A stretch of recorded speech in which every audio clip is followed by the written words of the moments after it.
Hello everyone and welcome back to another video. In today's video, I want to discuss Jesus' healing of Bartimaeus in Jericho. Though a seemingly minor story in the gospel narrative, Bartimaeus provides us with a powerful example of faith that demonstrates both its absurdity and our deep need for it. So, let's read through the story. And this is the Mark account of this story. Jesus heals blind Bartimaeus. And they came to Jericho, and as he was leaving Jericho with his disciples and a great crowd, Bartimaeus, a blind beggar, son of Timaeus, was sitting by the roadside. And when he heard that it was Jesus of Nazareth, he began to cry out and say, "Jesus, son of David, have mercy on me." And many rebuked him, telling him to be silent. But he cried out all the more, "Son of David, have mercy on me." And Jesus stopped and said, "Call him." And they called the blind man, saying to him, "Take heart, get up, he is calling you." And throwing off his cloak, he sprang up and came to Jesus. And Jesus said to him, "What do you want me to do for you?" And the blind man said to him, "Rabbi, let me recover my sight." And Jesus said to him, "Go your way, your faith has made you well." And immediately he recovered his sight and followed him on the way. So let's dive in and see why Bartimaeus' example is so powerful. To start, he was blind and begging at the side of the road. He must have heard rumors about Jesus because when he passed through, Bartimaeus felt compelled to cry out to Jesus, even in spite of the rebukes of the crowd. Eventually, when Jesus called to him, he sprang up and ran to Christ, leaving behind his cloak, which was most likely at the time his most valuable possession, potentially his only possession. Just to stop and take a step back here, what Bartimaeus has done is extremely reckless. He's blind, he's begging at the side of the road, yet despite this, he's willing to cry out, even with all of those around him rebuking him, to Christ and leave all that he has behind, just based on these rumors that he's heard about Jesus.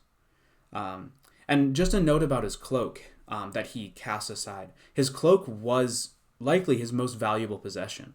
It was his means of protection from the elements, his means of collecting alms as a beggar, so they'd likely set their cloak out for people to throw coins on, and just a symbol of his status as a beggar. To emphasize this point about the cloak, in Exodus, there were specific laws protecting a poor man's cloak. For example, if you ever take your neighbor's, in Exodus 22, if you ever take your neighbor's cloak in pledge, you shall return it to him before the sun goes down. For that is his only covering, and it is his cloak for his body. In what else shall he sleep? And if he cries to me, I will hear, for I am compassionate. Yet, in spite of all this, he was willing to cast this aside, possibly never being able to find it again due to his blindness, just based on faith that Jesus would do something to save him, even though he hadn't even asked yet. And his status as a beggar made him the least worthy to receive some form of healing, to receive something from the Messiah, from Jesus, in the eyes of society. Then, after casting his cloak aside, after running to Jesus, he makes his request. "Let me recover my sight." What? What evidence does he have that this is even possible? Much less that this random rabbi that he had heard rumors about, just passing through, could heal him. He was willing to leave everything behind just to make this absurd request. This was a reckless embrace of the absurd. Yet, Christ replies, "Go on your way. Your faith has made you well." And just like that, Bartimaeus could see. His life at this point has been forever changed by his embrace of the absurd, his willingness to put everything on the line for this faith. And this is the powerful example of Bartimaeus' faith.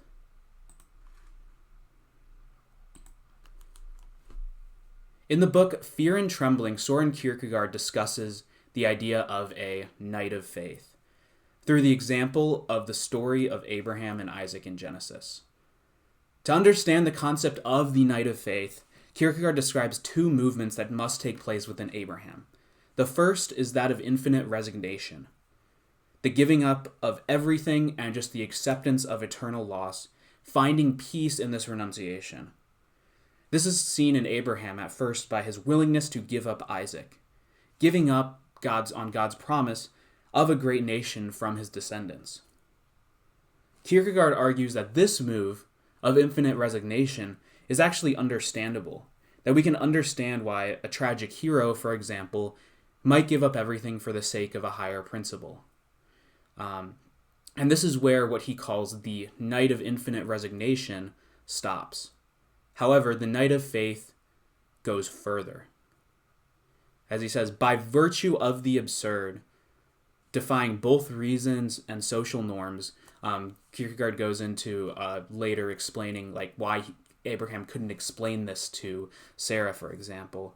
The knight of faith paradoxically believes in the process of his infinite resignation, of giving up everything, that he will still receive everything, that he will get everything back. This is exemplified by Abraham because, though he's willing to sacrifice Isaac, he, by virtue of the absurd, believes that he will still keep Isaac, as evidenced by how he receives Isaac later, as Kierkegaard explains. This second move is not understandable. This leap of faith transcends our very reason and our societal norms. And this is why the knight of faith is such a rare figure.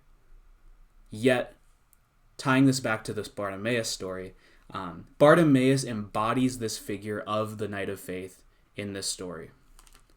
He abandons everything from his past life as a beggar. This move of infinite resignation, leaving everything behind with no real hope necessarily of getting it back. And then, despite the rebukes of the crowd, despite the absurdity of the assumption that this passerby Jesus can heal him, he somehow has faith that he will gain everything back. This faith is exemplified in his request that Jesus recover his sight. It makes no sense that he should leave everything behind and spring toward Christ. It wasn't a cautious, calculated decision. It was extremely reckless. Yet, he trusted that through this embrace of the absurd, he would gain back everything. Through this faith in Christ, through this trust in this man that he'd never met.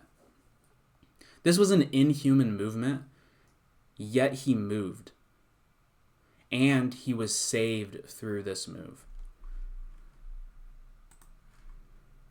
Bartimaeus can serve as an example for us of faith.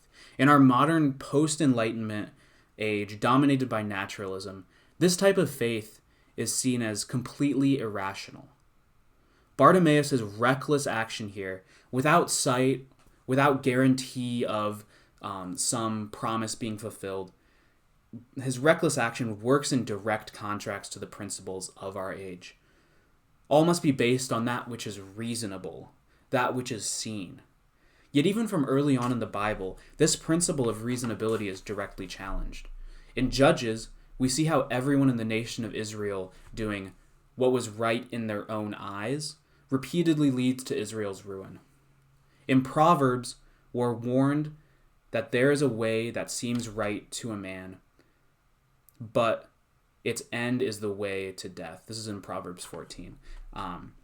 The problem here is not that people are irrational. It's that they're relying too much on what is right in their own eyes. And somehow, inexplicably, it leads to their ruin and death. If Bartimaeus had trusted his own eyes, he would have remained a beggar. The crowd told him to remain quiet.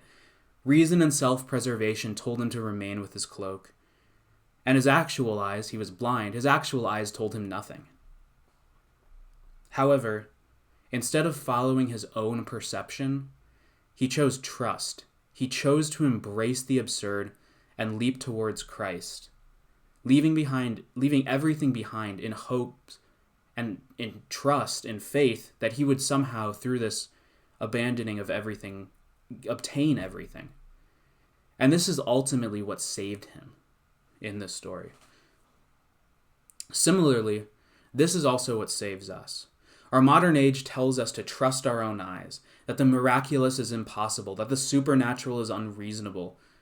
Yet in the face of this decision, we, like Bartimaeus, are truly blind. Blinded by our own pride, by our social pressures, by our own preconceptions of what is reasonable.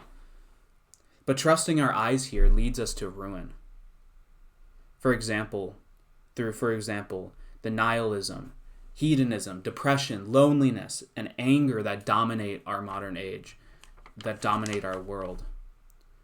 Bartimaeus' example shows us a way out of this blindness through a reckless leap of faith towards Christ.